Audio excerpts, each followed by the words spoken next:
কথায় আছে পুরুষ মানুষ নাকি বাঁচে মাত্র ২০ বছর। শুনে অবাক লাগলেও এর পেছনের গল্পটা আরো বেশি চমকপ্রদ। গল্পটা শুরু হয় সৃষ্টির আদিতে। সৃষ্টিকর্তা একে একে তৈরি করলেন গাধা, কুকুর, বাঁদর আর মানুষ। সৃষ্টিকর্তা যখন গাধাকে সৃষ্টি করলেন তখন তাকে সকাল থেকে সন্ধ্যা পর্যন্ত কঠোর পরিশ্রমের নির্দেশ দিলেন। সারা জীবন পিঠে বোঝা বয়ে বেড়ানো, ঘাস খাওয়া আর বুদ্ধিশূন্য হয়ে বেঁচে থাকা শর্তে গাধার আয়ু ধার্য হল ৫০ বছর। গাধা রাজি হল না, সে বাঁচতে চায় ২০ বছর। সৃষ্টিকর্তা তথাস্তু বললেন। এরপর কুকুর এলো, মানুষের বন্ধু হয়ে এদের উচ্ছিষ্ট খেয়ে বেঁচে থাকার বিনিময়ে কুকুরের আয়ু হল ৩০ বছর। কিন্তু কুকুরও রাজি হল না, সে চায় ১৫ বছরের জীবন। সৃষ্টিকর্তা এবারও রাজি। বানরের পালা যখন এলো তখন তাকে গাছের ডালে ঝুলে থেকে মানুষকে আনন্দ দেওয়ার শর্তে ২০ বছরের জীবন দেওয়া হলো। বানরও বেঁকে বসলো, তার চাই ১০ বছর। সৃষ্টিকর্তা আবারও মেনে নিলেন। অবশেষে এলেন পুরুষ মানুষ। সৃষ্টিকর্তা বললেন, তুমি শ্রেষ্ঠ জীব, বুদ্ধিমান, তোমায় আমি প্রাণীকুলের শিরোনাম করলাম, কিন্তু আয়ু মাত্র ২০ বছর।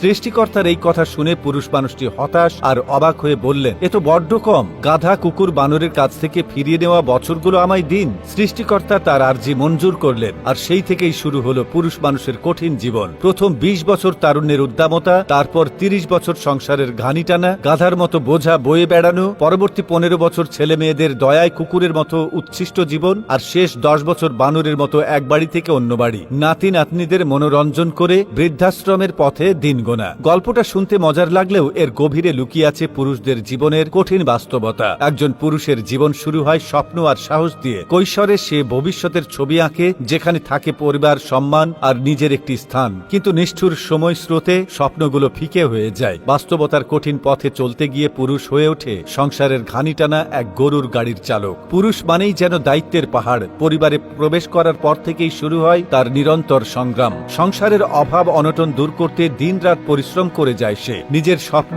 ইচ্ছে, আনন্দ সবকিছু সযত্নে লুকিয়ে রাখে। কষ্টের সাগরে ডুবে গিয়েও মুখে হাসি বজায় রাখে, যাতে পরিবারের অন্য সদস্যরা ভালো থাকে। এ সমাজে একজন পুরুষকে সবসময় স্ট্রং থাকতে হয়। তার দুর্বলতা প্রকাশ করার কোনো সুযোগ নেই। কিন্তু কজন আমরা তাদের ভেতরে চাপা কষ্টটা দেখি? কজন বুঝতে পারি চায়ের কাপে চুমুক দিতে দিতে টেলিভিশনের সামনে বসা মানুষটির ভেতরে কতটা ক্লান্তি আর হতাশা জমে আছে? পুরুষেরা কাঁদে না, এমন একটা ভুল ধারণা আমাদের সমাজে প্রচলিত। তারা নীরবে সবকিছু সহ্য করে, কারণ তারা জানে তাদের উপর পুরো পরিবারের দায়িত্ব। এই অদৃশ্য দায়িত্ববোধই একজন পুরুষকে সত্যিকারের মানুষ হিসেবে বাঁচিয়ে রাখে। তবে জীবনের শেষ অধ্যায়ে এসে তারা বড় একা হয়ে যায়। হয়তো বলার মতো কিছুই থাকে না, শোনার মতো কেউ না, তবুও তারা চেষ্টা করে পরিবারের আনন্দ আর শান্তির উৎস হয়ে থাকতে, যদিও তাদের নিজেদের জীবন কাটে চরম একাকিত্বের মধ্যে। এই গল্পটি আমাদের সমাজের পুরুষদের প্রতিচ্ছবি। তাদের ত্যাগ, কষ্ট আর নীরব সংগ্রামকে সম্মান জানাতে তাদের পাশে দাঁড়ানো আমাদের কর্তব্য।